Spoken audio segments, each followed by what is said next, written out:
Salut, c'est Yann de ExoAware et bienvenue dans cette nouvelle vidéo. J'espère que tu vas bien. Aujourd'hui, je vais te faire mon retour sur cette enceinte IKEA en partenariat avec Sonos. C'est la Symfonisk, si je ne me trompe pas. Ouais, ils ont toujours des noms un peu compliqués chez IKEA. On va l'appeler enceinte IKEA, ça sera beaucoup plus simple. C'est un modèle que tu peux retrouver directement en magasin ou sur leur site internet tout simplement. Elle coûte 99 euros. Elle existe en noir comme là aujourd'hui je l'ai pour le test, mais aussi en blanc. Avant de commencer ce test, je voulais te remercier parce que vous êtes plus maintenant de 8000 abonnés à me suivre et franchement ça me fait super chaud au cœur. Surtout que je n'ai pas été super présent sur cette année 2019. Je suis vraiment désolé, j'ai eu beaucoup de changements dans ma vie, que ce soit perso ou pro. Comme tu peux le voir, j'ai mon nouvel appartement. Donc ça va être maintenant plus simple, je suis installé, ça va être plus simple pour faire du contenu. J'ai plein de choses qui sont en préparation là pour 2020. Donc si tu n'es pas abonné, n'hésite pas à le faire. Il y a tout en dessous de la vidéo pour le faire. Il y a plein de choses qui devraient arriver, donc ça va être plutôt cool. Et si tu es abonné, je te remercie parce que la communauté a encore continué à grandir, même si je n'ai pas été présent. Et ça fait vraiment super plaisir. Vous avez été aussi plusieurs à m'envoyer des messages de soutien, des choses comme ça. Vraiment, merci, ça m'a vraiment fait super chaud au cœur et vous êtes vraiment une super communauté. Donc voilà, je vais vraiment essayer de reprendre les choses en main, de faire plein de choses. J'ai plein de contenus là qui sont en cours sur de la domotique, sur du test. J'ai aussi des tutos qui devraient arriver sur le monde Apple parce que je sais que vous êtes plusieurs à me le demander et il y a pas mal de choses voilà, qui devraient arriver. Mais en tout cas, merci si tu es abonné, merci à toi. Si tu ne l'es pas, n'hésite pas à t'abonner et je te remercie aussi. Voilà, n'hésite pas aussi à te mettre un pouce bleu sur cette vidéo. C'est toujours le meilleur moyen pour me soutenir et pouvoir permettre de faire du contenu et encore faire grandir cette communauté. Alors, mon retour sur cette enceinte IKEA. Comme tu as pu le voir, j'ai changé d'appartement et j'ai voulu sonoriser cet appartement. Et j'ai regardé un peu ce qui se faisait sur le marché et j'ai trouvé cette enceinte IKEA qui est plutôt intéressante parce qu'elle utilise AirPlay 2 et elle a un prix quand même assez attractif à 99 euros. Ça reste quand même très raisonnable quand on voit comparé à la concurrence, que ce soit chez Apple avec le HomePod qui est à quasiment 300 euros ou chez Sonos qui sont entre 300 et 500 euros.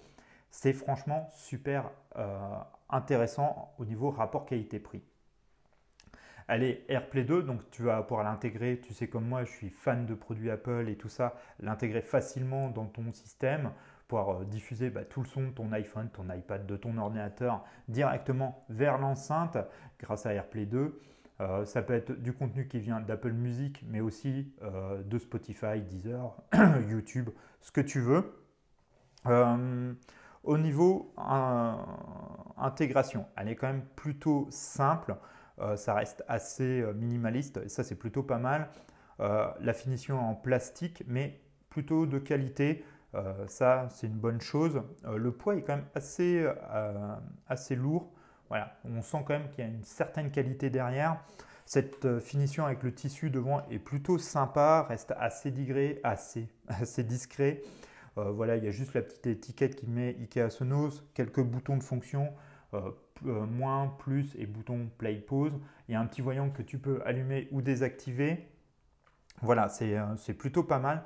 Tu peux la mettre à la verticale comme ça ou la mettre à l'horizontale. Il y a un kit qui vaut 10 euros, tu peux la fixer au mur et si tu la laisses en horizontale comme ça, en faire une étagère. Si tu as des meubles IKEA, certains caissons, des choses comme ça, elle s'intègre parfaitement dedans. Franchement, super intégration. Le cordon qui est tissé, qui est plutôt pas mal. Elle se connecte en Wi-Fi ou en RJ45. Si vraiment tu es un peu contre le Wi-Fi ou tu as tous les branchements RJ45, tu peux la brancher directement. Franchement, c'est plutôt bien fait, bien conçu. Voilà, on reconnaît un peu la patte IKEA à vouloir intégrer les choses parfaitement dans l'univers. Franchement, ça va plutôt bien. C'est plutôt une bonne fabrication, une bonne conception. Alors après, au niveau qualité du son, c'est plutôt bon. Franchement, c'est une enceinte qui est vraiment faite, tu vois, pour passer partout. Tu peux aussi bien faire du home cinéma, voilà, diffuser un son d'un film dessus, que d'écouter de la musique de Spotify, Deezer ou Apple Music. Il n'y a pas de problème. Le son est quand même plutôt bon, assez équilibré. Il y a des bons médiums. Il y a vraiment eu un travail, on voit au niveau des médiums. Les aigus sont plutôt bons aussi. Pour moi, ça manque quand même pas mal de basses. Et si on compare à des systèmes de chez Sonos, Bose ou même le HomePod, bah voilà, ça manque un peu de basse. Mais vu que tu peux l'intégrer dans le système Sonos directement, en fait, quand tu vas faire l'intégration, c'est sur l'enceinte, c'est sur l'application Sonos. Et tu vas pouvoir l'intégrer, si tu as déjà un système Sonos, par exemple une barre de son ou un caisson de basse ou d'autres enceintes Sonos, l'intégrer directement dans le système. Et j'avoue que j'ai pu faire un test avec deux enceintes comme ça en stéréo plus un caisson de basse Sonos. Le son était quand même beaucoup mieux que juste les deux enceintes en stéréo. Franchement, si tu veux l'intégrer comme là dans un salon au niveau d'une télé ou des choses comme ça, je te conseille d'en mettre deux pour avoir vraiment un son stéréo pour le salon ou voilà, ta salle à manger. Après, tout dépend comment c'est configuré chez toi. Après, ce qui peut être pas mal, c'est si tu veux t'en mettre une dans la chambre, dans ta salle de bain et diffuser voilà, le son ou dans le salon ou salon, salle de bain, chambre ou juste chambre et salle de bain. Voilà, tu peux toi le configurer comme tu veux, diffuser le son comme tu veux. Ça, c'est vraiment cool. J'adore ce système multi-room et AirPlay 2 en plus dans le système Apple est vraiment juste top pour ça. Tu prends ton contenu, tu le mets vers AirPlay ou le diffuser vers une enceinte et ça se fait naturellement. Dans les enceintes, dans le système Spotify, voilà, tu as juste à cliquer sur diverses et tu le balances dessus et il n'y a pas de problème. Ça, c'est vraiment top. Comme je te disais, la qualité de son est plutôt bonne quand même, reste quand même assez correcte, très passe-partout. C'est pas le meilleur son du marché, mais c'est mieux que certaines enceintes Bluetooth ou d'autres enceintes que tu peux avoir. Ça reste quand même plutôt bon, c'est plutôt équilibré. Franchement, c'est une bonne enceinte, c'est un super rapport qualité-prix. On va pas se le cacher, à 99 euros, c'est vraiment un super rapport qualité-prix. Il existe un autre modèle en lampe, en forme de lampe, qui vaut 179 euros, qui est aussi avec ce tissu-là foncé ou en blanc, qui est un peu plus cher parce que voilà, il y a le format lampe et qui peut être plus facile à intégrer si tu veux pas vraiment avoir toi d'enceinte comme ça ou de la fixer au mur ou dans un meuble.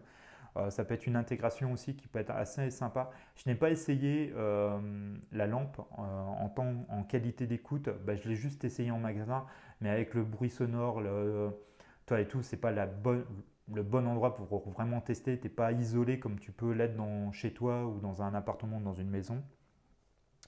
Mais je pense que ça doit être équivaut à cette enceinte.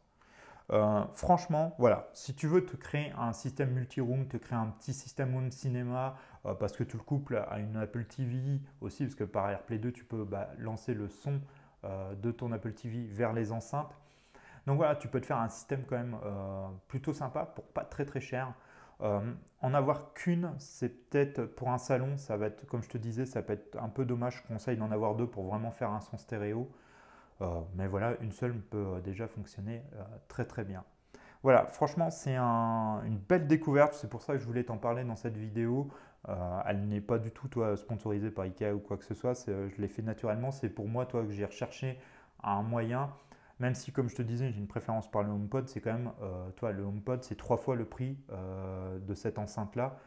Voilà, pour un HomePod, tu peux avoir 3 enceintes Ikea. Donc, ça peut être vraiment sympa, pour commencer à faire un super son pour chez toi, quoi. Ça peut être pas mal.